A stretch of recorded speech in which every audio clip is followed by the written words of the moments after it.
ilma galmaa abbaa gadaa ርቱዕ ጀማ ብፁዕ ጀማ ለካ አንተ ነህ አባ ገዳ ኢልማ ገልማ ያዳ ኦሮሞ ሻማ ዋቃ ገዲኒ ነማ ኦሊኒ ሱማ አካሱማ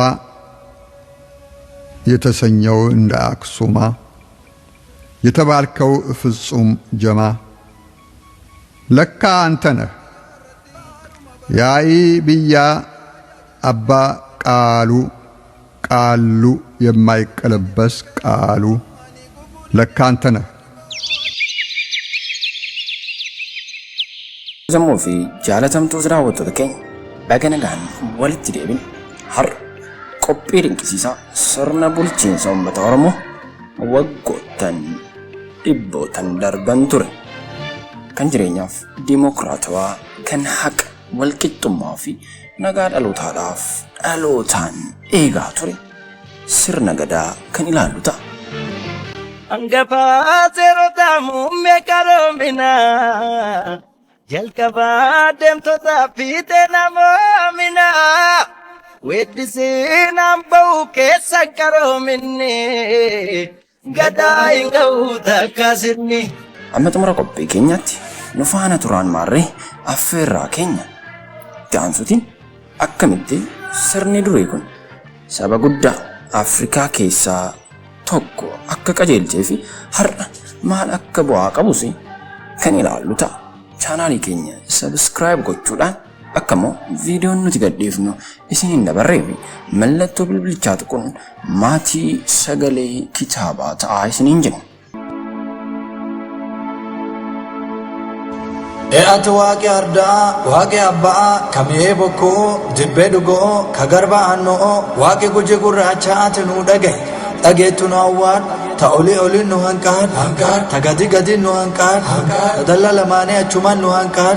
Barri nagayaam, bariin nagayaam, jaarsi nagayaam, jaartiin nagayaam, ilmi nagayaam, jalti nagayaam, fuudhu nagayaam, heerumtu nagayaam, gubbaan nagayaam, chumti nagayaam, Oromoo hundi nagayaam. Ati waaqa nu nageessatu waaqa nu nageessa. Isin ilmaan ta'inna aadaa teessan mudhina jettanii isinillee muddadha guguddadha ilaa gurra isini banne banadha ollata.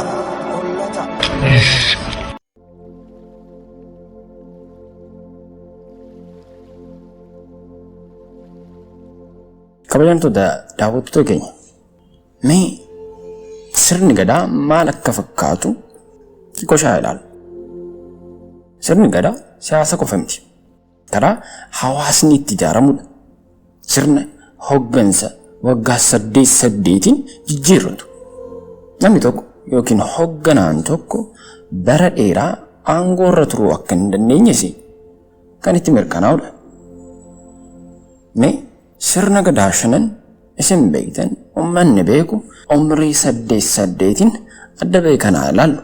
Inni tokkoffaan dabballeedha. Dabballeen guyyaa dhalatan irraa kaasanii hanga waggaa 8tti kan jirudha. Kun yeroo ijoolleen akka gaariitti kunuunsaan guddatan guddina hawaasummaa fi aadaa baratanidha. Kan qooda homaatuu ittiin fudhanne. Ijoolleen yeroo kana keessatti aadaa fi safuu Oromoo yeroo itti barsiisanii guddisuun itti salphatudha.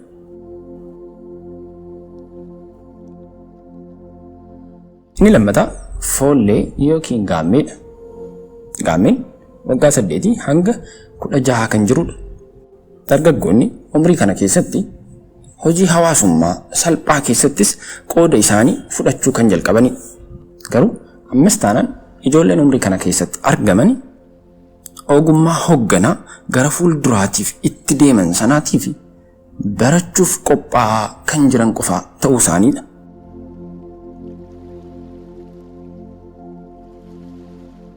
Gareen gadaa sadaffaan kuusaadha. Kuusaan waggaa 16 hanga 24 kan jiru. Dargaggoonni kuusaa keessatti hojii olaanaa fi dirqama hawaasummaa fudhachuu jalqabu. Hojii mootummaa keessatti qooda fudhachuu fi ittisa hawaasaa keessatti hirmaachuu kan itti jalqabanidha. sirna hoggansaa fi seera gadaa hubachuuf leenjiin isaanii daran itti dabalaa deema. Kun ammoo qophaa'insa hoggantummaa isaaniitiif furtuu ijoo kan ta'edha.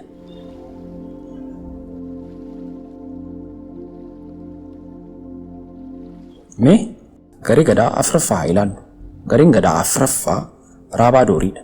Raabaa Doorii waggaa 24 hanga 32 kan jirudha. Dargaggoonni kutaa Raabaa Doorii kana keessatti murtiiwwan olaanoo fi gorsa kennuudhaan hojii hoogganaa keessatti hirmaachuun isaanii kan itti fufuu fi kan jalqabudha. Akkasumas hawaasa keessatti nageenya eeguuf qooda olaanaa kan fudhatan waggaa kana keessattidha. Kun yeroo sirna hooggansaaf qophaa'an keessatti isa murteessaadha. Gareen gadaa shanaffaanii gadaadha. 32 hanga 40 kan jiru. Kun gareewwan hooggantootaati. Ganna kana keessatti namni sirna gadaa hoogganuu danda'u kan itti filatamudha. Itti gaafatamummaan hoogganaa yeroo waggaa 8 kan jiraatudha. Sana booda jiila isaanii xumuruudhaan abbootii gadaa durii keessa taa'anii hawaasa keessatti gorsa kennuu isaanii itti fufuu jechuudha. Mee kabajamtoota daawwattoota keenya gareewwan kana wajjin wal qabsiifnee sirna gadaa keessatti sirna hoogganaa jijjiiruu haa ilaallu. Weddisiin hamba'u keessa qaroominni gadaa hin ga'u takka sirni utuun biitiin bulchuu ilaalcha wal qixaa dutu hirruun duchuu gadaa maltuu gitaa gosaaf sanyi miti gogeessaan dadhabaa gadaan hin beeku gooftaaf garbaa. Sirna gadaa keessatti sirna hoogganaa jijjiiruu yommuu ilaallu sirni gadaa waggaa 8 hoogganaa geeddarata. Waggaa 8 booda hoogganni jijjiirame namni haaraan ni muudame. Kun eenyummaa fi aangoon bifa tokko qofa akka hin taaneef kan gargaarudha. Akkasumas aangoon haala wal qixxaataa ta'eedhaan qoodame cunqursaa fi gita bultoota harka akka hin jirre kan itti mirkaneeffamudha. Laatamu sobee sobsiisee shiraan dhugaan gurguru biraa ta'uuf harkaa lakkaa'ee jiree namaa noggoro sirnaan olii gadaan jireenyaa bittuu uumaaf uumamaa Oroom durii maddaa qaroomaa beekumsi keetuu lamoo Oroom durii maddaa qaroomaa beekumsi keetuu lamoo Oroom durii maddaa qaroomaa beekumsi keetuu lamoo. Oromoo keessatti namoonni hundi gareewwan 5 keessatti hirmaatu. Gareewwan kunneen yeroo hoogganni jijjiiramu sirna kana keessatti gahee fi qooda isaanii bahatu. Kun hundi sirna tasgabbaa walqixxummaa kan qabuu fi qooda qabeessummaa kan gonfatedha. Sirni kun geeddarama hoogganaa waliin dubbeen tasgabbaa fi haala haaraan akka uumamu gargaara.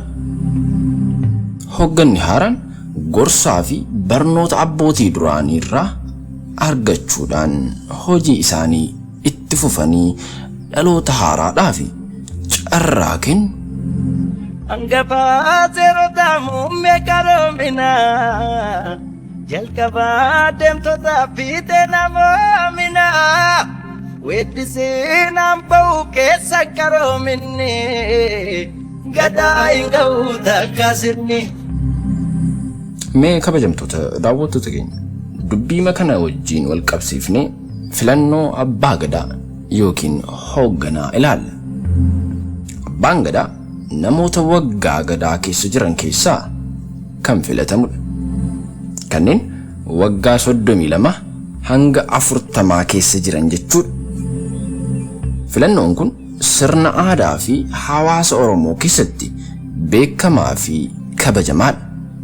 Filannoo haqa qabeessaa fi marii irratti hundoofamee kan gaggeeffamu. Dhimmi isaa itti walii galamee kan raawwatamudha. marichi waliigaltee irratti kan hundaa'e yoo ta'u, nama safuu qabu, ogummaa mul'isee namootaafis murteessaa ta'e filatamuun barbaachisaadha.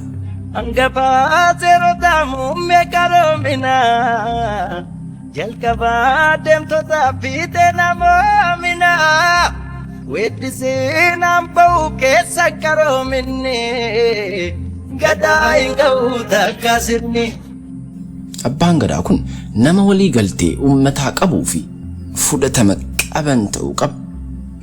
Beekamaa fi amanamaa ta'e kan dirqama hoggansa gadaa bahu tahuu kan qabudha.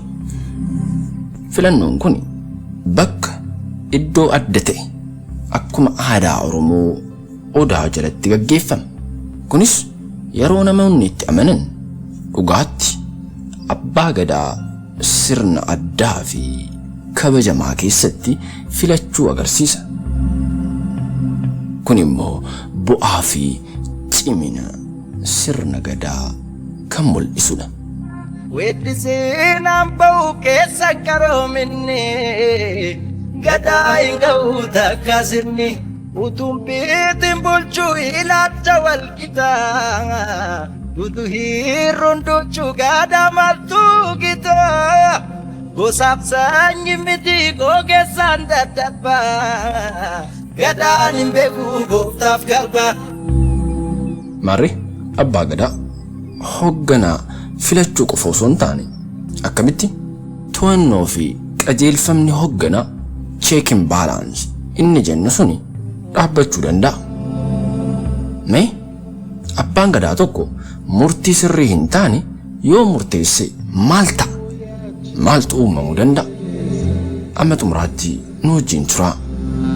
Laatamu sobee sobsiisee shiraan dhugaan gurguru biraa ta'uuf harkaa lakkaa'ee jiree namaa noggoro sirnaan oli gadaan jireenyaa bittuu uumaaf uumamaa Oroom duri maddaa qaroomaa beekumsi keetuu lamoo Oroom duri maddaa qaroomaa beekumsi keetuu lamoo. Maarree to'annoo fi qajeelfamni hogganaa abbaan gadaa aangoo guddaa qabaatus aangoon isaa murtaa'aadha. Abbootiin gadaa fi abbootiin amantii akkasumas abbootiin warra duraanii waliin qindaa'uudhaan gorsaa fi to'annoo kennu. Kunis murtiin abbaa gadaa akka hawaasa hundaaf haqa qabeessa ta'uuf gahee guddaa kan taphatudha. Ayyaantuun Ayyaantuu ibduu yaa miidhagsituu koonneen kochimesi tooksaa karooksa anaatti anaan araarsita koottuu jiruu kiyya si taroomsa. Abbootiin amantii fi ogeeyyiin seeraa gorsa isaanii kennuudhaan sirna gadaa qajeelchu. Kunis murtiileen seera durii irratti hundeeffamanii fi bu'aa qabeessa akka ta'anii mirkaneeffaman godha. Itti gaafatamummaan sirna keessattis kaa'amee jira. Yoo abbaan gadaa murtii sirrii hin taane murteesse jedhamee yaadame, abbootiin seeraa fi abbootiin amantii aangoo qabatanii mari'achuudhaan itti gaafatamummaa itti deebisu. Haala kanaan waggaa 8 keessatti jijjiiramni hogganaa gaggeeffamuudhaan nama tokko aangoo irratti yeroo dheeraadhaaf akka hin turre isa taasisa. Sirni aangoo geeddaruu kun dimokiraasii Oromoo keessatti sirna haqaa fi walqixxummaa akkasumas hawaasni tajaajila walqixxummaa fi tasgabbii akka argatu gochuun itti fufa. Gadaa malee maaltu falaare gadaa malee maaltu gadaa malee maaltu falaare gadaa malee maaltu falaare Oromoo kiyya yooyaa ya warra gadaan buloo gadaa malee maaltu falaare hangafa manna walwaa maagujaa midhawayyooma gadaa malee maaltu falaare. Sirna gadaa keessatti sirni hogganaa geeddaruu fi to'annoo isaa mirkaneessuun tasgabbiin haqnii fi nageenyi hawaasaa akka jiru kan taasisudha.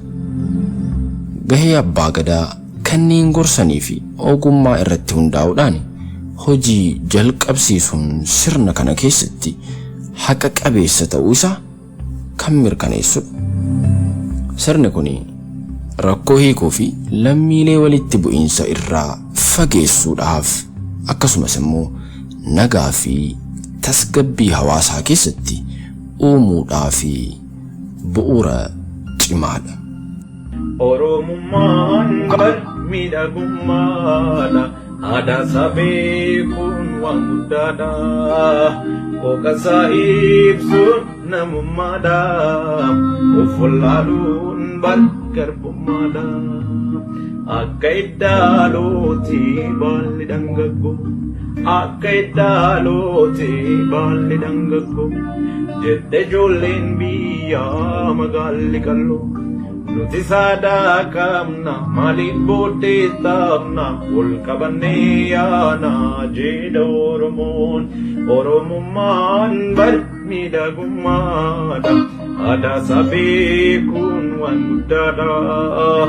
Hooqasaa ibsu namummaadha. Of wallaaluun garbummaadha. Maarree daawwattoota keenya kabajamu sirna gadaa keessatti filannoo abbaan gadaa hoogganaanis itti filatamu gadi buunee ilaallella. Erga filatamee boodas abbaan gadaa to'annoo fi qajeelfama hooggansaa irratti maal akka inni gochuu qabu kanas kan dubbanne natti fakkaata. Itti aansuudhaan haala qindaa'insa sirna gadaa kan ilaallu ta'a. Amma xumura qophii keenyaatiin tasgabbiidhaan nu wajjin turaa isiniin jenna. Namoonni chaanaalii keenyaaf haaraa taatan laayik, sheer, sabskiraayib gochuu keessan akka hin daganne